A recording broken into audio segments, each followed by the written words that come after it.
Why some school board members are calling for changes in JCPS's COVID protocol.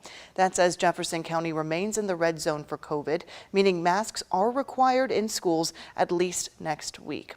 And new today, we have the results from a survey of JCPS teachers asking their thoughts on the masking rule. The Jefferson County Teachers Association said they usually expect about 1,000 responses to their surveys, but on this one, they had more than 3 times that. Isaiah Kim Martinez shows us the results and what may be on the horizon for the next board meeting.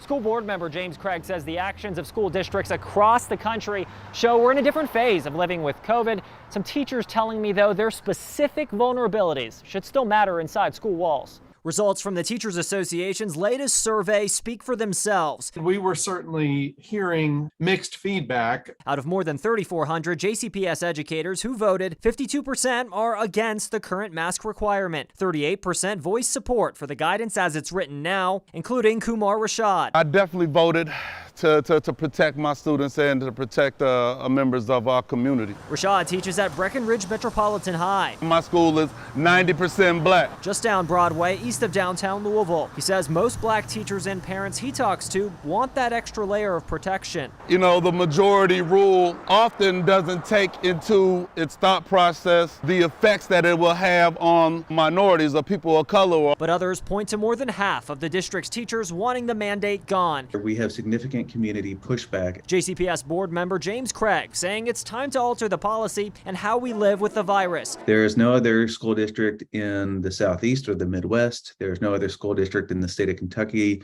that is implementing a policy similar to ours. So we're alone. Craig is pushing for the board to modify the school district's masking policy in the coming days. The question for us is whether or not it is wise policy to continue to implement a mitigation strategy that, in my view, won't work based on what is going on around us. Meanwhile, JCTA President Brent McKim says their organization is not taking a stance as a whole for now. I really don't know if we'll take a position when we're divided like that. Craig says he hopes to have the discussion added to the agenda for Tuesday's board meeting. If that happens, it'd be up to board members whether they consider taking the policy to a vote. In Louisville, Isaiah Kim Martinez, WHAS 11 on your side.